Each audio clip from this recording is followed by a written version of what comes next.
Welcome to another video. I've talked about this before in prior videos about how people who spoil their children oftentimes set their children up for failure in their adulthood. I think it's a cultural phenomena that exists mainly in the West, the United States, and Europe, where people basically coddle their children into adulthood rather than prepare their children and give the children tools that they need in order to be successful adults. That's a stark contrast to, say, Asian culture, where the children are taught from a very young age to excel in everything that they do. I don't know if you guys ever heard of Tiger Moms or this book called Tiger Moms. And basically, the woman who wrote the book talks about Asian parenting and how regimented and strict Asian parenting may be in comparison to American parenting. And oftentimes, the children of Asian parents, not Asian American parents, but parents that were reared in Asia and bring their children up in the United States, turn out to be very successful financially. Now, I don't know about how successful they are in their personal lives and their relationships, but financial-wise and career-wise, these people tend to be very successful. And it's because they were disciplined. They were taught how to delay gratification and taught the virtues of working hard. They were taught the virtues of working hard and studying and learning, setting goals and accomplishing goals. There's a big difference between Asian parenting and American parenting and European parenting. I think this accounts for why Americans are falling behind and are less competitive in the marketplace compared to Asian Americans. It's due to their upbringing. When I was in middle school, I can remember that there was this one student, and I even remember her first name, which was Sansony.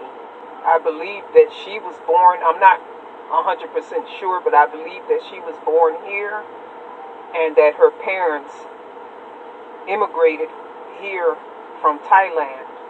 I remember her very well because this girl was basically a straight A student, and she was enrolled in some honors classes. She was just on top of her game. And not only that, she was very socially active at school, involved in many different clubs, including the Honor Society.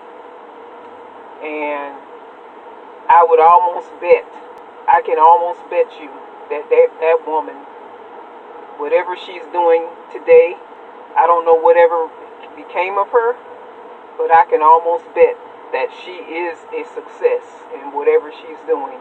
She was just that good. I think this can be attributed to her upbringing. From what I understand, her parents were small business owners. They owned a restaurant. And after school, one of our teachers inquired about her home life. And she said that after school, she would help her parents at their family business, at the restaurant. The remainder of her time would be devoted to helping out her younger brothers and sisters and studying. I was enrolled in middle school in the 1980s.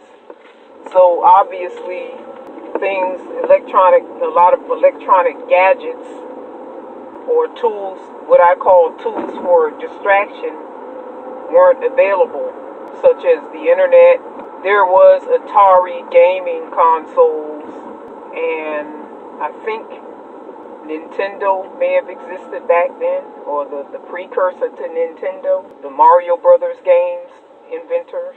There were no smartphones, there was no iPods or iPads or anything like that.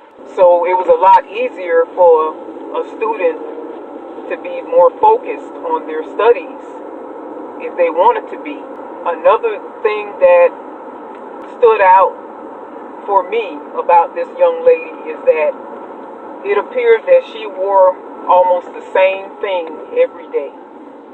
The same, it's either she had several sets of the same clothing, like the same jeans and shirt, but it appears that she wore the same thing almost every day. So obviously her priority wasn't fashion or trying to impress others. Her priority was learning and getting her education. And I applaud her and her parents for that, for having their priorities straight. Because it's not that way in American culture. Children and their parents are a lot more preoccupied with appearances and trying to impress others. I'll give the children of today, the millennials, a bit of a leeway because, like I said, back in the 80s, we didn't have those tools or weapons of mass distraction that exist today. Now, these things are used basically to keep the youth and also the general population dumbed down and hypnotized. It's to keep people from paying attention to the things that are really important. And so you got these young people walking around today with smartphones in their hands. They have to have that smartphone or that electronic device in their hand at all times. They can't seem to live and function without these things. Back in the day, when I was going to school, we wanted information. We had to rely on libraries. The internet was not widespread and mainstream.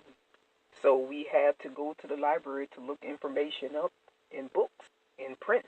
So we did have basically a bit of an edge when it comes to focus and concentration and learning. I think the internet does something to the brain. I think it makes us more stupid. I think the internet, computers, and smartphones makes us more stupid and more lazy. But that's just my opinion.